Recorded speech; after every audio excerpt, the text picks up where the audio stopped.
toute la nuit, je suis resté masser les pieds de ma mère. Toute la nuit, je suis resté masser les pieds de ma mère. Alors que mon frère a passé toute la nuit fi salah. Le meilleur acte d'adoration pratique à salah. Il dit toute la nuit, mon frère est resté à salah. Il a dit, je n'échangerai pour rien ma nuit avec sa nuit. Moi, j'ai passé ma nuit à masser ma mère. C'est mieux que lui, ce qu'il a fait pendant toute la nuit à quoi? À faire la prière. Ça, c'était des gens qui avaient compris. Ali ibn al-Hussein, radiyallahu anhu wa ardah. Regardez ce qu'il dit. Quand on l'a interrogé, ils ont dit, toi, on voit que tu as un bon comportement, mais par contre, il y a quelque chose qui nous interroge. On ne te voit jamais manger avec ta mère. Pourquoi tu n'accompagnes pas ta mère lors du repas? Mange avec elle. Vous savez ce qu'il dit? Il dit, je ne veux pas manger avec ma mère.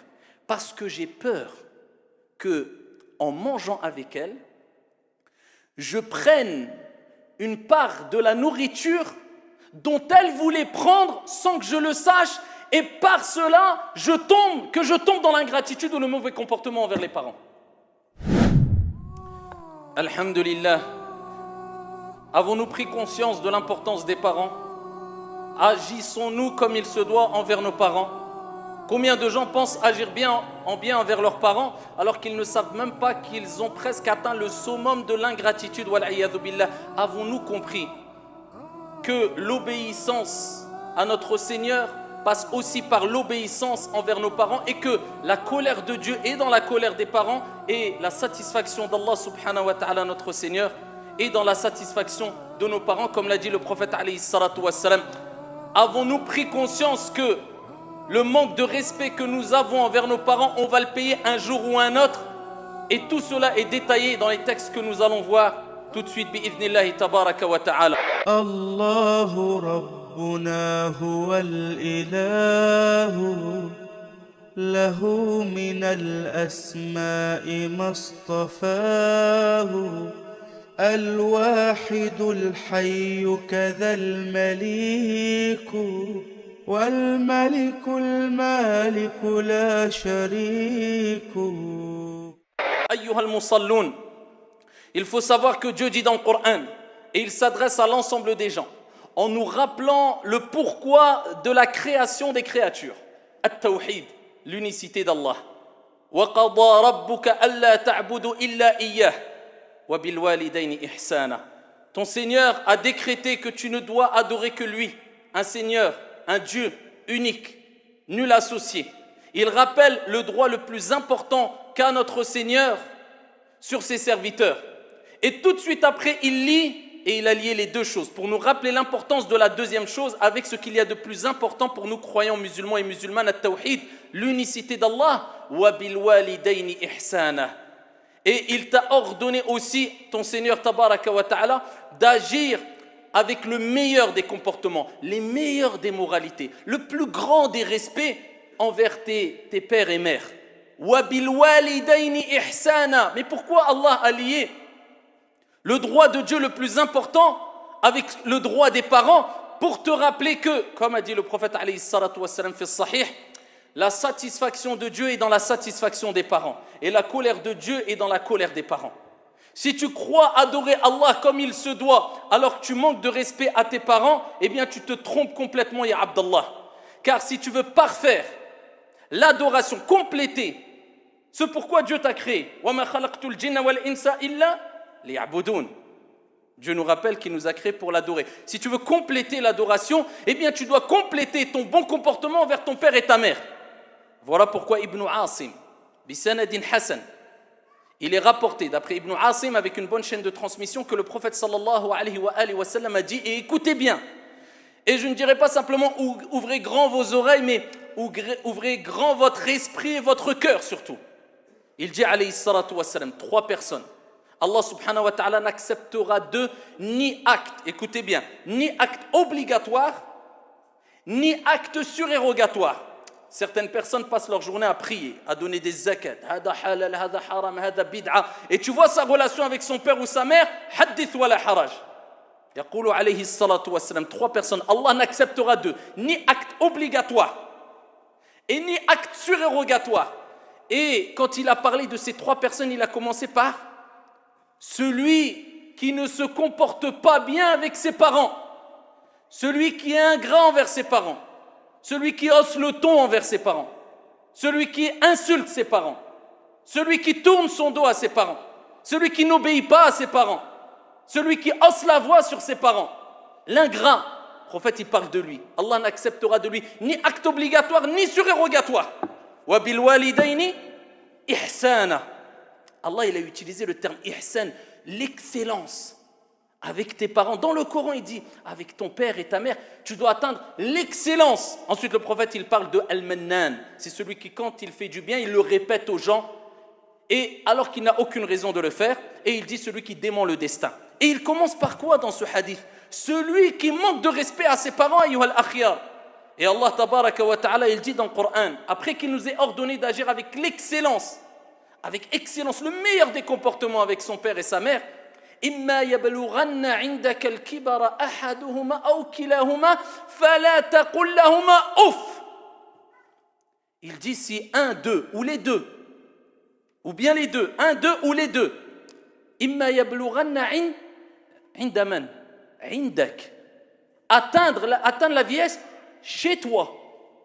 C'est pas tu les balances dans je ne sais quel endroit, chez toi. Comme ta mère, elle t'a changé. Comme ta mère, elle t'a débarrassé des impuretés. Comme ta mère, elle s'est levée la nuit alors que tu dormais ou tu pleurais. Elle s'est privée de nourriture pour que tu puisses manger. Ton père a travaillé pour que tu aies le meilleur des conforts et fasses les meilleures des études. Et il a trimé toute sa vie. Eh bien toi, quand ils atteignent l'âge de la vieillesse, indak, c'est chez toi. C'est pas chez Foulan ou la Allan ou dans tel endroit ou je ne sais quoi, où tu le visites une fois tous les... Chez toi. S'ils atteignent la vieillesse chez toi, tu fais devancer tes parents. S'ils n'ont nulle part où aller et il faut quelqu'un pour s'occuper d'eux, tu les réceptionnes chez toi et tu t'en occupes. Indak. Allah il dit, il parle de manière naturelle notre Seigneur parce que c'est quelque chose de naturel normalement. S'ils atteignent la vieillesse, un des deux ou les deux, chez toi, auprès de toi, ça ne s'arrête pas là. Il a utilisé un terme, notre Seigneur, dans le Saint-Coran, qui est compris par tout être humain, peu importe sa langue. Subhanallah. Une kalima, une parole, un son. Il n'a pas dit si tu leur dis tel gros mot, tel insulte. Non. Fala taqul lahuma ouf. Quelle langue, quel pays ne comprend pas ce terme ouf? Un soupir. Allah, il a utilisé juste le soupir. Que dire de celui qui répond à son père, qui ne visite pas ses parents, qui insulte ses parents, qui fait devancer je ne sais qui sur ses parents, qui ont tout sacrifié pour lui? Allah, il dit ouf.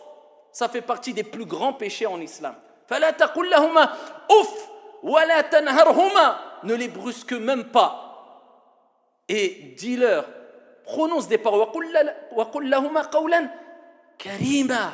Des paroles bonnes, douces, respectueuses. C'est ainsi que tu dois réagir avec tes parents, ya Abdallah. C'est pour cela que beaucoup de gens ne prennent pas conscience du degré d'importance que Dieu a donné aux parents.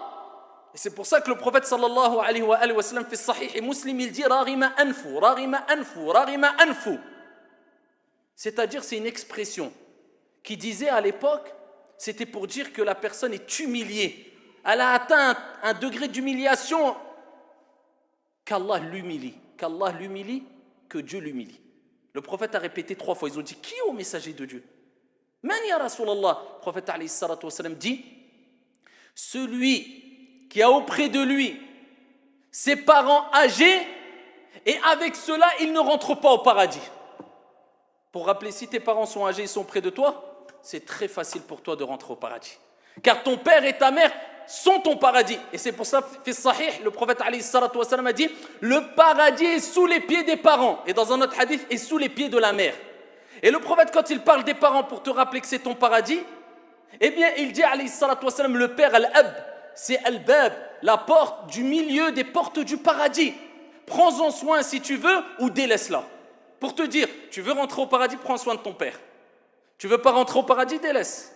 Le fait de prendre soin de ton père. Amma la mère, vous connaissez tous le hadith, où un homme a dit, ya Rasulallah, qui est la personne qui mérite le plus ma compagnie, ma présence?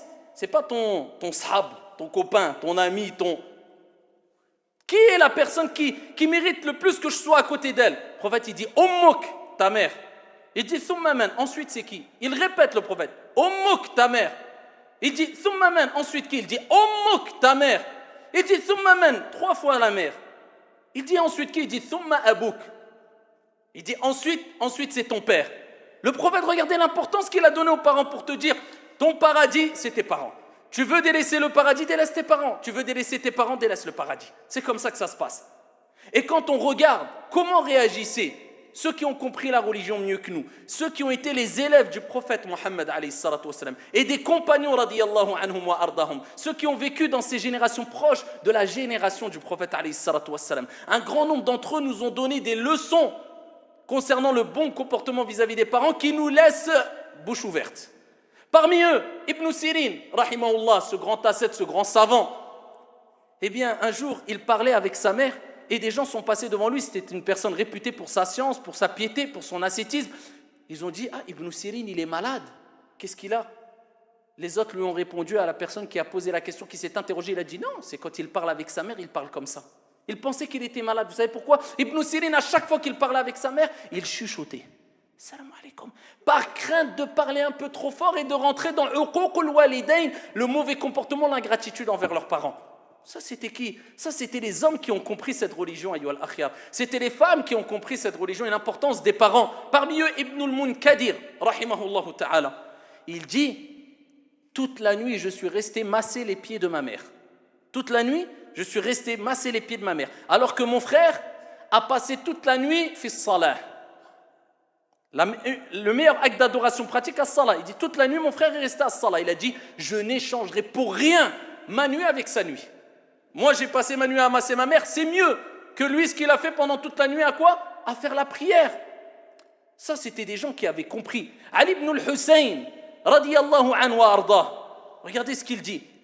Quand on l'a interrogé, ils ont dit, toi, on voit que tu as un bon comportement, mais par contre, il y a quelque chose qui nous interroge. On ne te voit jamais manger avec ta mère. Pourquoi tu n'accompagnes pas ta mère lors du repas? Mange avec elle. Vous savez ce qu'il dit? Il dit, je ne veux pas manger avec ma mère parce que j'ai peur que, en mangeant avec elle, je prenne une part de la nourriture dont elle voulait prendre sans que je le sache, et par cela, je tombe dans l'ingratitude ou le mauvais comportement envers les parents. Ils avaient atteint quel stade? Je ne veux pas manger, j'ai peur que je prenne un bout de viande, ou alors que ma mère voulait le prendre sans que je le sache, et je l'ai pris avant ma mère et que je tombe dans uququl walidain. Vous avez vu le niveau qu'ils avaient atteint? Ça, c'était des gens pieux et vertueux. Ibn Umar radiyallahu anhu warda, il voit une personne en train de faire tawaf hawla al-Kaaba et il portait sa mère sur son dos. Il tourne et il dit à Ibn Umar, ce grand compagnon, fils de Umar ibn al-Khattab, il dit, est-ce que en faisant ça, est-ce que j'ai récompensé quelque part, j'ai été reconnaissant envers ma mère qui m'a porté, elle, dans son ventre? Il dit, pas même une seule contraction. Il dit, tu la portes, tu fais tawaf, tu crois que tu l'as récompensé? Wallah, même une contraction que tu lui as donnée, un coup que tu lui as donné dans le ventre, tu lui as même pas récompensé par rapport à cela en la portant sur ton dos et en faisant tawaf autour de la Kaaba. On n'en est même pas là. Il y a des gens juste visiter sa mère de temps en temps ou accompagner sa mère ou il est loin, parce on n'en est même pas là encore. Ayyuhal akhyar, la bienfaisance envers les parents, c'est ce qui fera de toi une personne aimée et satisfaite et qui aura satisfait Allah subhanahu wa ta'ala. Sinon tu te mets dans, comme on dit, excusez-moi du terme, dans de sales draps. Les gens ne prennent pas conscience, surtout quand on voit la jeunesse d'aujourd'hui. C'est devenu banal pour eux que d'osser le ton sur leur mère. Certains insultent leurs parents. Wallahi wa rabbil Kaaba, une femme me l'a dit, une mère de sa propre bouche. Elle se plaignait de ses enfants qu'elle a éduqués, qu'elle a tout sacrifié et qu'ils l'ont abandonné. Ça faisait 4 ans que son fils ne voulait plus lui répondre au téléphone.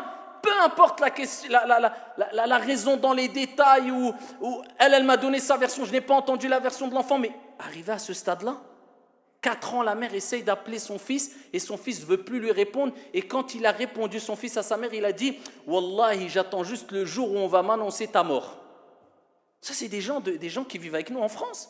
Des gens qui me le disent, la mère qui pleure devant moi. Et ça, c'est devenu chose presque banale, malheureusement, dans toutes les villes, dans tous les endroits, dans les 4 coins du monde. Alors qu'Allah subhanahu wa ta'ala nous a ordonné de se comporter de la meilleure des manières envers ses parents, même s'ils ne sont pas musulmans. Et Allah Jalla wa Ala nous dit wa in jahadaka ala an tushrika bima laysa laka bihi ilm fala tuti'huma wa sahibhuma fi dunya ma'rufa. Allah il dit, même si tu as des parents qui ne sont pas croyants et qui t'impose, te force à donner des associés à Dieu, à ne plus croire, il t'impose, avec cela Dieu dit, ne les écoute pas, ne leur obéis pas, parce qu'il n'y a pas d'obéissance dans des choses comme cela, mais par contre il dit وَصَاحِبْهُمَا فِي الدُّنْيَا مَعْرُوفًا مَعَ ذَلِكَ, ici-bas tu dois te comporter de la meilleure des manières avec eux. Subhanallah. Que dire de ton père ou ta mère qui dit La ilaha illallah Muhammadur Rasulullah? Où en sommes-nous, ayyuhal akhyar, par rapport à tous ces textes, par rapport à ce qu'a dit le prophète alayhi salatu wassalam, quand il nous incite à garder les liens de parenté avec nos parents, même s'ils sont morts. Le prophète alayhi salatu wassalam, il dit garde les liens de parenté même si ton père est dans sa tombe. Ils ont dit comment ya Rasulallah, mon père est mort, je vais garder Silatul Rahim même alors qu'il est mort? Il dit na'am, en visitant les amis de ton père. Ça veut dire que même la bienfaisance envers les parents doit continuer après la mort de tes parents. Comment? Eh bien en tissant, en gardant, en respectant les liens qu'avait ton père avec ses amis, avec ses proches. Tu les visites afin d'être reconnaissant vis-à-vis de ton père. Agir avec le bien vis-à-vis de ton père. C'est ça à quoi nous appelle cette noble religion, l'islam, ayyuhal akhyar. Où en sommes-nous par rapport à ces textes-là? Combien appliquent cela, illa man rahimallah? Ensuite, on se dit, mais pourquoi il m'arrive des problèmes? Mais pourquoi? Kama tadinu tudan. Si tu fais cela à tes parents, eh bien, ne t'étonne pas que tu pleures comme tu as fait pleurer tes parents, que tu goûtes à la misère comme tu as fait goûter à la misère à tes parents. Et ça, c'est simplement la petite punition qui t'attend ici-bas. C'est-à-dire, c'est la répercussion de ton mauvais comportement vis-à-vis de tes parents. Que dire dans l'au-delà, auprès de ton Seigneur, alors qu'il a lié la bienfaisance, l'excellence envers les parents avec l'excellence dans l'adoration vis-à-vis de ton Seigneur, tabaraka wa ta'ala, de ton Seigneur. Et il y a des gens qui pleurent maintenant aujourd'hui. Et quand on leur dit, remets ta cassette en arrière, qu'est-ce que tu as fait à tes parents quand tu étais jeune? Ils disent, c'est vrai. Voilà, c'est vrai, je paye la facture. Parce qu'on a tendance à oublier le verset que je répète souvent, فَمَنْ يَعْمَلْ مِثْقَالَ ذَرَّةٍ خَيْرًا يَرَى وَمَنْ يَعْمَلْ مِثْقَالَ ذَرَّةٍ شَرًّا يَرَى فِي الدُّنْيا قَبْلَ الْآخِرَةِ. Tu as fait le poids d'un atome de bien, tu le verras ici-bas avant le delà. Et le poids d'un atome de mal, tu le verras ici-bas avant le delà. C'est toi, tu payes la facture de ce que tu as fait à quoi? À tes parents. Il n'est jamais trop tard. Tes parents sont encore vivants, eh bien, corrige-toi. Tu les as fait pleurer? Eh bien, fais rentrer la joie chez eux. Et remets-toi en question. Ils sont décédés, c'est pas trop tard. Ad-du'a mustajab. Si toi, tu es un enfant vertueux, tu fais du'a pour tes parents. Et il est là l'investissement. Et ça, c'est un message à tous les parents. On veut des enfants qui excellent à l'école, ingénieurs, médecins, peu importe, qui aient un bon comportement, qui soient respectueux vis-à-vis des gens de manière générale, peu importe leur confession, leur croyance, leur idéologie. Des enfants respectueux. Mais par contre, n'oubliez pas que le meilleur investissement, c'est l'enfant pieux et vertueux. Parce que ton enfant a beau gagner des millions quand tu seras dans ta tombe. Vous croyez que c'est ces millions qui vont vous être bénéfiques ou c'est un enfant qui va faire الدعاء إذا مات الإنسان انقطع عمله إلا من ثلاث وقال عليه الصلاة والسلام وذكر منهم أو ولد صالح يدعو له. Quand tu meurs, tout est interrompu sauf trois choses. Il a mentionné parmi ces trois choses un enfant pieux. Il n'a pas dit riche. Il n'a pas dit je ne sais. Un enfant pieux qui fait dua pour toi. C'est là l'investissement. Il est là l'investissement. Voilà pourquoi les parents doivent s'efforcer à avoir des enfants vertueux qui s'accrochent à leur religion, à leurs principes religieux aussi, et qui excellent dans le comportement avec les gens de manière générale, mais des enfants pieux, vertueux, qui puissent investir en eux afin qu'ils invoquent en sa faveur, bi'idhnillahi azza wa jalla, dua. Et on en a parlé déjà de dua, donc n'oubliez jamais ça. L'investissement réel, il est dans le fait d'avoir des enfants pieux et vertueux, et plus tu te comporteras mal avec tes parents, et plus cela se répercutera avec tes enfants, et plus tu te comporteras de manière excellente avec tes parents, et plus tu as de chances que tes parents t'honorent et t'assistent, même quand tu seras vieux, et tu chercheras assistance à droite et à gauche, tout le monde te fermera la porte, si ce n'est tes enfants, par le fait ou parce que simplement tu as agi avec bonté envers tes parents. Donc, à tous les jeunes, je profite ici de cette assemblée particulièrement parce qu'on est en période de vacances scolaires. Ne minimisez pas le fait juste de dire à vos parents « ouf » ou de mettre en colère vos parents. La colère de Dieu est dans la colère des parents. Et la satisfaction d'Allah subhanahu wa ta'ala, elle est dans la satisfaction des parents.